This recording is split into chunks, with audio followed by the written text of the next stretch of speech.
And welcome to another edition of South Texas Crossfire. This is Attorney Joe Flores reminding you to join us each and every week right here on KTMV with the Lopez family. Special thanks to Don Humberto Lozano Lopez. He passed away in 2011, but he's honored, he's venerated, and he's never forgotten. Without him, we would not have a voice as a Mexican-American community. And also my good friend Carlos Lopez, you guessed it, the Ted Turner of South Texas Broadcasting.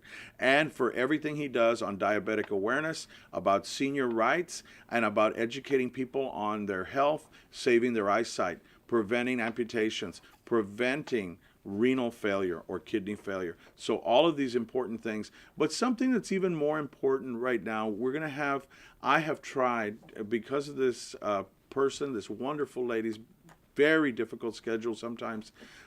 It's almost like I think she's a one-person band sometimes, helping people, but she's not alone. She has many people. You're going to learn what the word ombudsman means.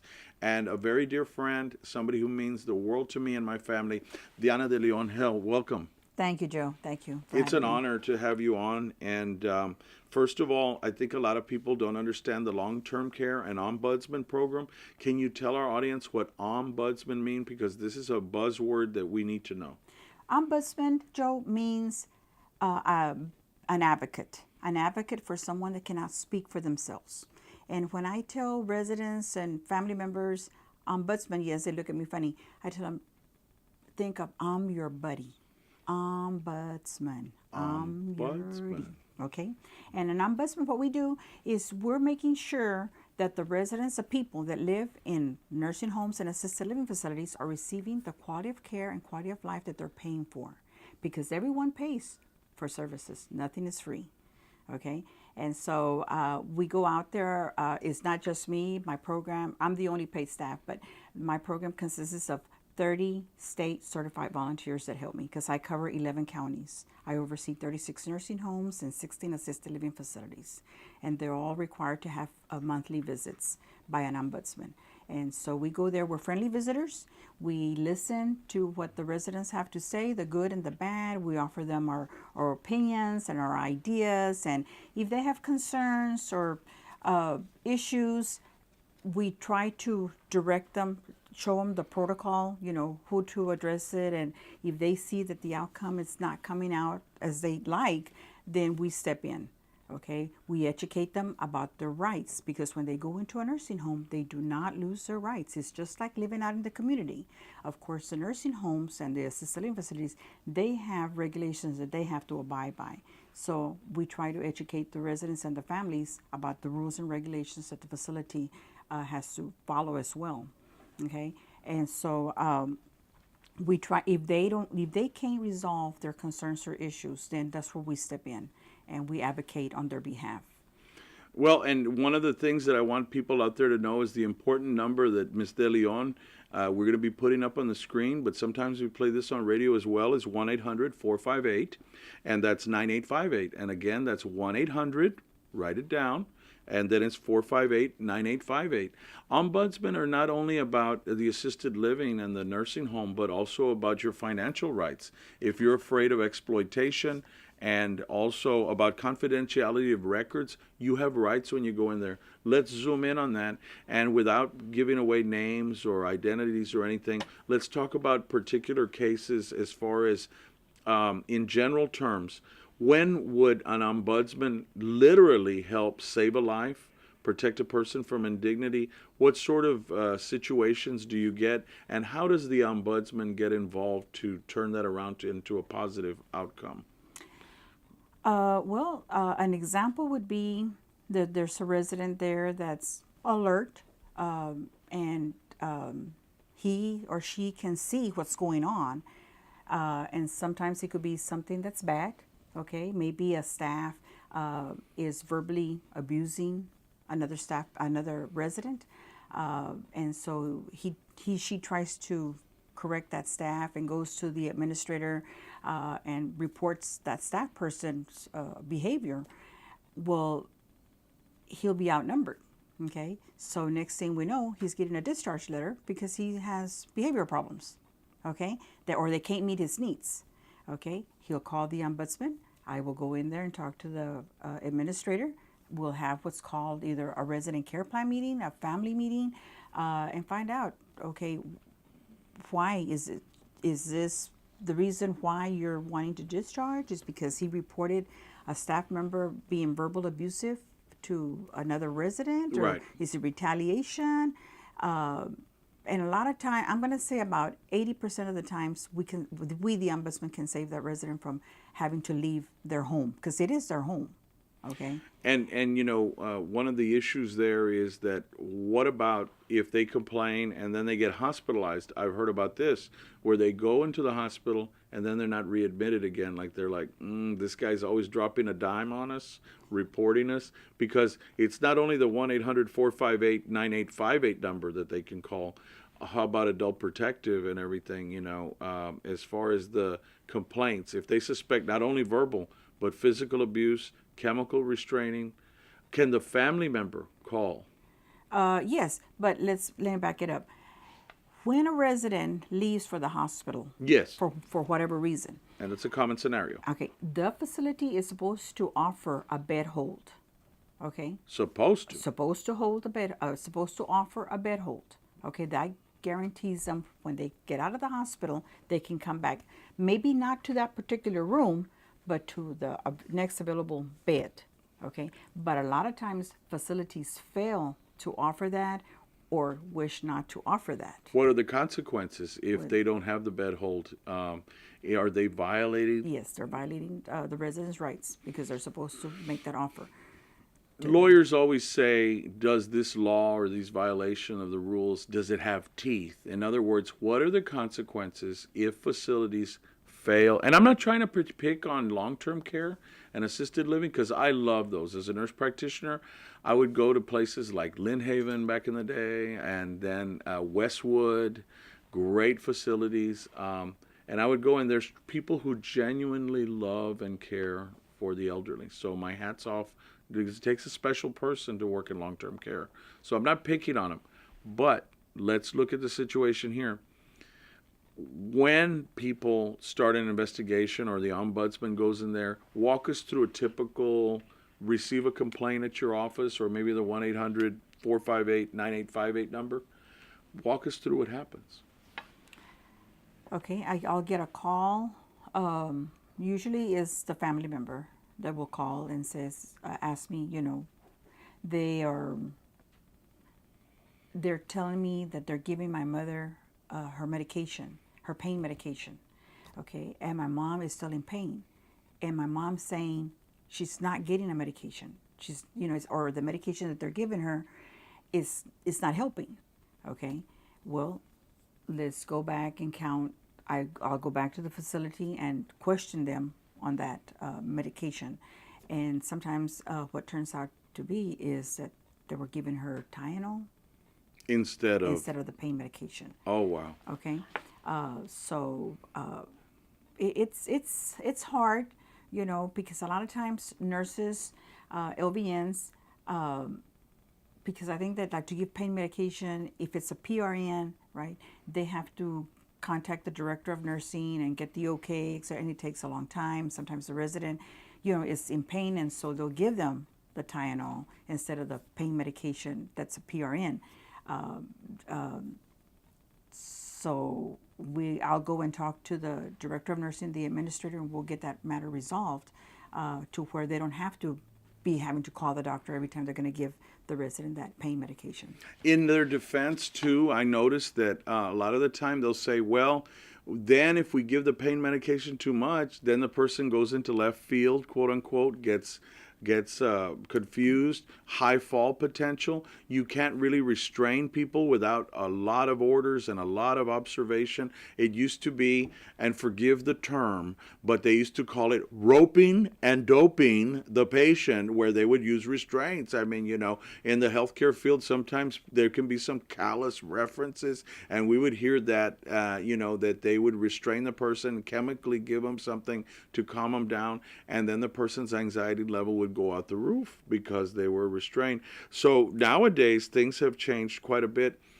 We're going to take a break in a couple of minutes, but I'm curious. A lot of people that I receive complaints from are not so much now the long-term care, but the hospital. the hospitals and stuff, do we have, or ombudsmen have the right to go into hospitals? No. And that is one thing that maybe we could take up, ladies and gentlemen, with your congressman, legislator, state rep, and tell them maybe we need ombudsmen in the hospital too. What are your thoughts? I think that ombudsmen are very much needed in hospitals. It was my understanding that Spawn had an ombudsman. They do have one on staff, but a lot of the time, I don't know if people know to contact the patient care rep, as they're called, or not. And I don't know about HCA or the Doctors Regional and Bay Area. I don't know, but I want to find out, and I'm probably going to call them and reach out to them by letter. You've inspired me to do that, because I think that every hospital. But here's my issue: they're not an independent ombudsman, not really. They're working they work for the hospital. So, I'm not saying that the person wouldn't be advocating for the patient rights, but when you have volunteers from the community like you have with your program, and when we come back, it's a very, very important that we stay with Diana DeLeon from the Coastal Bend Area Agency on Aging. Area Agency on Aging. That's a tongue twister, but remember, it's CBAAA. And when we come back, we're going to be visiting with Diana DeLeon. Remember this magic number before we take a break: 1-800-458-9858. If you have a loved one in long-term care or in assisted living, we're going to be back with Diana DeLeon talking more about CBAA, Coastal Bend Area Agency on Aging, when we come back. Have you been arrested or are potentially facing criminal charges? You need a trial attorney who is well-versed in the courtroom. Joe Flores has handled hundreds of criminal cases, and many of them to trial. Joe Flores can provide you with competent representation to protect your constitutional rights in state and federal court. Joe Flores can help if you have been arrested or facing criminal charges. The law offices of Joe Flores. Equal justice for all.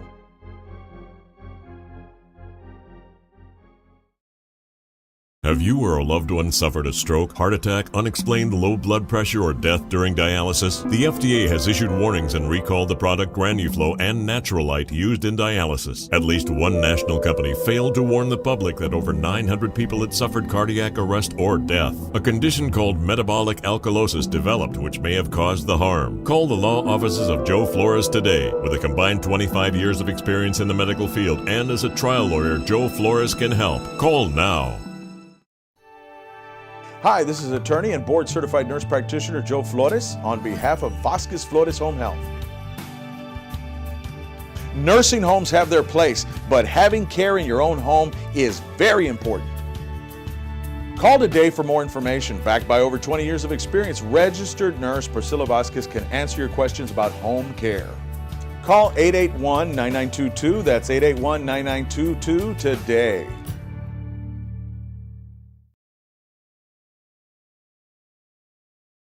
And we're back after a brief break. Ladies and gentlemen, please stay tuned here. Don't change your dial. We're watching South Texas Crossfire, and you can please tune in with us every evening right here on KTMV, thanks to the Lopez family. We're back with Diana DeLeon, and we were talking about the Coastal Bend Council, the area agency. Ombudsman program. Ombudsman program. We were talking about the Ombudsman program. What is the number just for more information on the Ombudsman program? We're talking about if you suspect abuse, there's one panic button one. If you suspect abuse or neglect, 1-800-458-9858. But just to learn more maybe about becoming an ombudsman or helping out in your community, what's the number? It's 361-883-3935. That's the local number, and the 800 number is 1-800-817-5743. And those numbers will appear in front of you. Those are the non-panic buttons to learn more. But the one, if you suspect that a senior in a long-term care facility or assisted living is being exploited or being abused, you dial 1-800-458-9858. So let's go back in.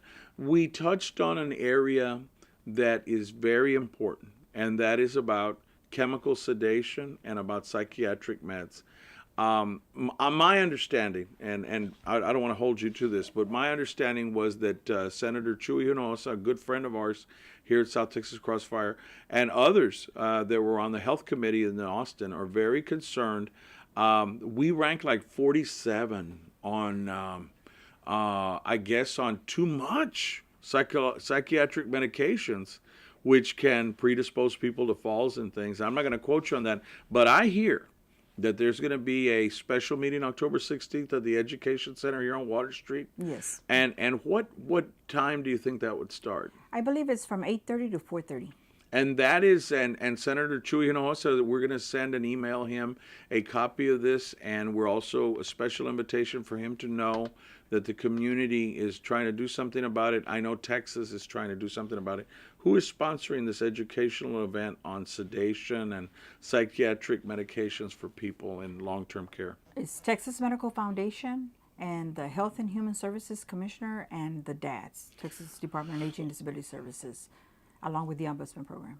You know, we were talking about long-term care, and going back, I think that the hospital, and I don't want to be critical of the hospital, but again, we have patient care representatives that are pulling a check from the hospital itself. You know, I think there might be a conflict there if we don't have a independent ombudsman, and I'm going to bring that up with the senator and Todd Hunter, and also with Abel Herrero, that we might have a legislation that would say we need ombudsman in hospitals, because we're seeing longer ER waits. We're seeing, you know, Spawn Shoreline, they do the very best they can, but I'm hearing people calling me up and saying, what can I do? I was in the ER 12 to 24 hours. I didn't get a bed. I didn't get anything to eat for about 6 to 8 hours, and I was waiting in the ER. And these are our concerns. Mm-hmm. You know, the big hubbub right now is with the proposed demolition of Memorial, how we're going to take care of the elderly and seniors. Not only is there the seniors being protected, but now there's a new program that we were talking about during the break that I'll put some more on a link up there and some information on. But just generally, what do you hear, you know, in the grapevine? What's coming on, a new program online, not just for seniors, but to protect everyone? Well, it's a new program, but it's about 3 years old.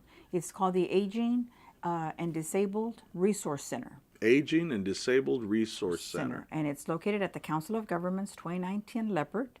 The director's name is Viola Monreal, and she can be reached at the same number as mine, 883-3935. And that's Viola Monreal? Monreal. Mm-hmm. Sounds French to me, but I like her already. And it's 883? 3935. And so her services is opened to all ages, okay? Disabled children, disabled young adults, if they're wanting to apply for disability, they're wanting to apply for Medicaid. And once more, for the radio listeners, 883? 3935. And that's Viola Monreal. I just had a call from a lady that had a daughter with cerebral palsy. Well, for confidentiality, we'll leave her name and location and everything. But she said now that the person's turned age of majority in their 20s, now they're asking me, they never asked before, now they need a power of attorney, they need all these things. I'm stuck. I don't know how much an attorney would cost. Can some of this information and referrals be handled through Miss Viola Monreal? Mm-hmm. She can help them. See, these are vital services, ladies and gentlemen out there. Let's go back a little bit to Ombudsman. If somebody says, you know what, I have a little bit of time I'd like to volunteer, but I don't have 40 hours a week to be an ombudsman, is that okay? Yes, that's okay. Tell me about the Ombudsman program. I'm excited to I'm your bud. I like that. That's a Diana DeLeon phrase. I'm your bud. Ombudsman. Tell me a little bit about the training involved. The training can be done online, or the training can be done face-to-face. It's a 36-hour training, but I break it up. Okay, I break it up into 3 months. And you're doing the training? I do the one-on-one, or they can go online. Awesome. As I said, okay. The one-on-one is I bring them in and I do the orientation. I break it down to 8 hours a day, once a month. Okay. And what they'll do is they'll come in one day, 8 hours, 4 hours will be book, and the other 4 hours will be viewing videos. You know, because a lot of times my volunteers have never been exposed to nursing homes, and so I want them to learn what to expect when they go there. Okay. And what are some of the myths? What are some of the things that a lot of people have these preconceived notions? Nursing homes are just to warehouse people. They don't smell very good. Nobody comes to see the person. Is that necessarily true? No, it's not like that. It's not. Nursing homes have come a long way since 1986 when that Oprah kicked in. Now residents have rights. Of course, they had them back then, but now they really hold teeth, like you say, have rights. Nursing homes cannot have odors. They have to eliminate odors. Residents walk around as if though they were homes. A lot of the nursing homes have gone into what's called the culture change, where they've gone away from the institution type facility, and it's more of a home. The halls have hall names. They're not the 100, 200 hall. Now it's Longhorn Hall or Riviera Cafe. It's the name of their lunchroom, dining room. Wow. And so some of them now have receptionists up at the front where they greet people when they come in. They have activities, by law they have to. But now it's not just bingo. Now it's different types of activities that motivate them. They have outings. Joe, you know, I tell people when they call me and that they're looking for a nursing home for themselves or for their loved one, there's 36 nursing homes here in the Coastal Bend. There's a home for everybody, okay? Because not all the nursing homes are the same. I have nursing homes that cater to outings. They go out to the Hooks games, baseball games, local football games. They go out on trips. Right. And so then I have nursing homes that are quiet. If you want just quiet, read, I have a home for you. If you want a nursing home that where you were raised out in the country, you want to smell the fresh air, I have a home for you. If you were the hunter, okay, you like the wild animals, I have a home for you. Really? Well, Yes. you know, I had an opportunity to meet Jacques Roberts. He's a young man. I was like, I'm getting old. I met this guy. He couldn't be over 30. He was CEO of Trinity Towers and the Carriage Inn and the other one on the south side. I forget the name, but they're all the same group. They just got about Homewood.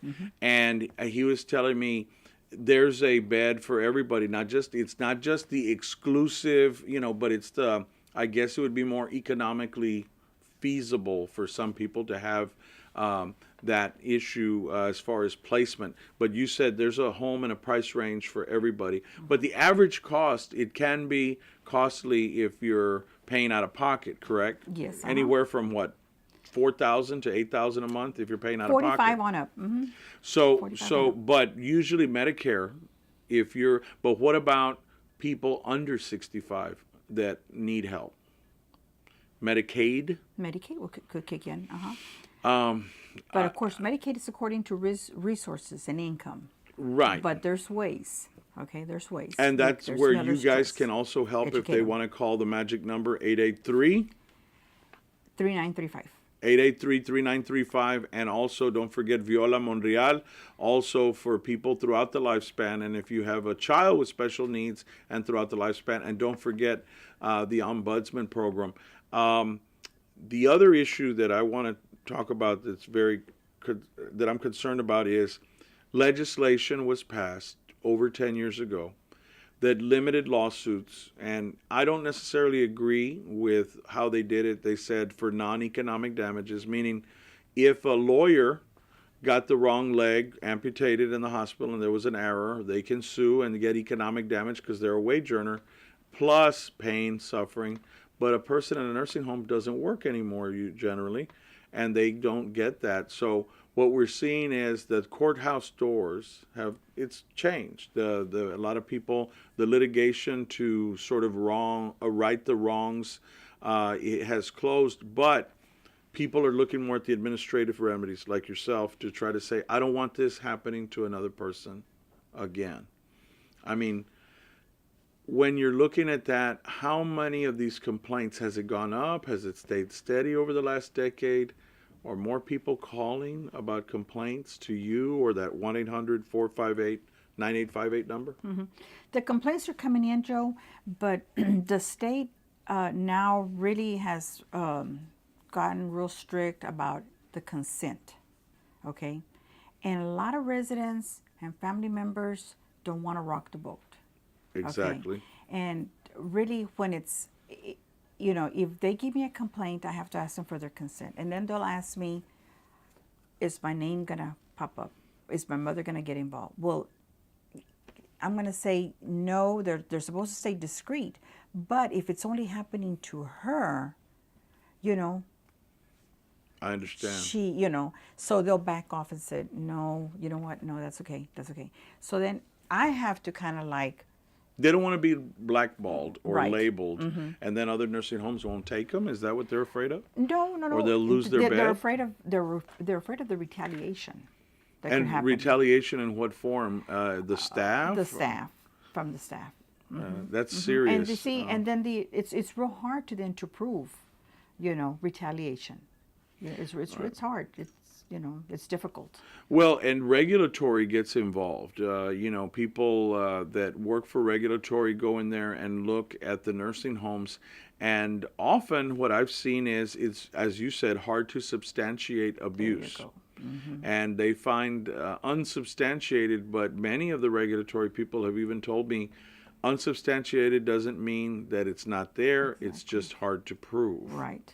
And it's hard to prove that a certain nursing staff were ugly or taking their time in responding to a call light or something because somebody dropped a dime. But I don't want this to provide a chilling effect for people. If there is legitimate abuse, they should not be afraid Right. to Because report. what I will do, Joe, is when I hear of that, if they don't want to give me their consent, okay, then I just have to get another volunteer to help me, and we'll be going in there more often, okay, and visiting with other residents, you know, and that, you know, that the victim, I'm going to Sure. call it, right, until we ourselves catch them in the act, or I have enough evidence to take to the administrator and tell her, you know what, I just saw this happen down there, okay. What's the reaction to ombudsman in facilities? Right now, it's pretty good. I have Right now? Right now. How about in the past? In the past, it was hard educating administrators. You know, we're friendly visitors. We have no authority. We're just friendly visitors. We're, you know, and we're there to help the facilities educate them. I do provide training for nursing homes staff. Every other month, someone from Austin, from the state office, comes down and provides free trainings that they get free CEUs, okay, on different topics that deal with long-term care, pressure ulcers, the reduction of restraints, recognizing abuse and neglect in nursing homes, infection controlled, culture change, the drug therapy. All these are topics where they're going to get anywhere from 4 to 6 hours of free CEUs, and they stay local. What I'm hearing from nursing homes now is with the Affordable Care Act and with hospitals being rewarded or punished, as it were, fined, if they have early or repeat admissions. What I'm hearing from long-term care facility staff that are very dedicated, we're talking 10, 20-year staff, they say that it's changed. They're even having to give IV fluids. They're having to give G-tubes a lot more, gastric tube feedings and things. A lot of highly skilled training that would have been deferred to the hospital or a rehab is now being put on the nursing home. And they're even saying they better be very sick if we send them to the hospital, and only if they're if they're full code, meaning all the efforts, you know. So there's a lot of pressure on nursing homes to even do more with less, it seems. So, but what I'm hearing is that nursing homes' standards of care have improved. I think so. As a general rule. As a general. But now with the hospitals also, there's pressure not to readmit, because then they're not going to be paid or reimbursed as they should if you send somebody in discharge from the nursing home and they turn right back and come back for the same problem, I don't think they're going to get paid like they used to with this thing, like a revolving door. So the ombudsman's role there, not doctors as a general rule, but you have some that have a healthcare background, correct? Some of them do, but we don't really, when it comes to that medical, that I have to turn over to regulatory. And regulatory comes in there and they have the medical background, a lot of them. The pharmacists, they have the pharmacists, they have the RNs, the social workers, and the journalists. Now, the 1-800-458-9858 number, is that going to regulatory? Right. That's the hot button. That's a hot button. Cool. Okay. And cool is 883? 5743. 5739. 5739? No, 3935.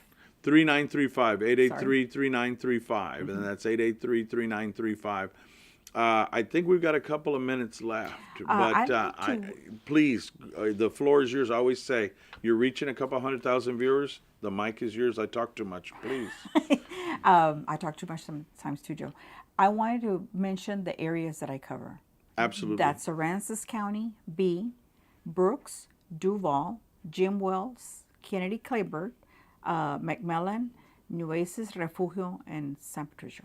Oh, gosh. That's why we're so glad to have her on. It took us about 6 months to schedule this between us because you're on the road too. 50% of my time is on the road. Okay. And now the other lady I'm a big fan of is Philippa Wilmot. What does Philippa do? She's a family caregiver coordinator specialist. I gave a lecture once on wills and the importance of wills and trust and estates. She had invited me to do it. I loved it. It was at the Lutheran Church. And what I told the people out there was 60% of people out there don't even have a will, much less a power of attorney. Judge Robert Vargas of Court 1 has come out repeatedly with me. Please, a good guy is 880-4040. Michael George, he does estate planning. He's reasonable. Guys, you have to think about it out there, whether you're the daughter or the son or the person themselves. I think it's a cultural thing, too, on the wills. I mean, I've heard so many people say, ya me quieren matar, okay? It's sort of like giving in if I do a will. I think, and Judge Vargas has backed me on that and said, it's like in our culture saying, I'm almost admitting to my mortality if I do a will, like I'm ready to die. How many people do you see out there without advance directives? What can we do at the area, at the Coastal Bend Council on Aging, or the area aging and the agency there? What can we do to the area agency on aging? Tongue twister. But is there help for advance directive, power of attorney? Yes, they have benefit counselors. Guys, please, there's even a 1-800 number, 817-5743. Please get some help with advance directive, because then maybe your wishes won't be followed. We've got a couple of minutes left. What would you like to tell the people out there? I'm always looking for volunteers, okay, age 18 on up.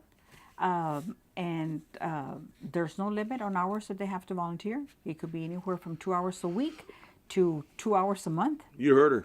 Okay, and you'll be state certified. You will get a knowledge like you wouldn't believe. You're going to learn about Medicaid, Medicare, the different programs that the DAD's Medicaid office has. You're going to learn about residents' rights. You're going to learn about rules and regulations that the facilities have to follow.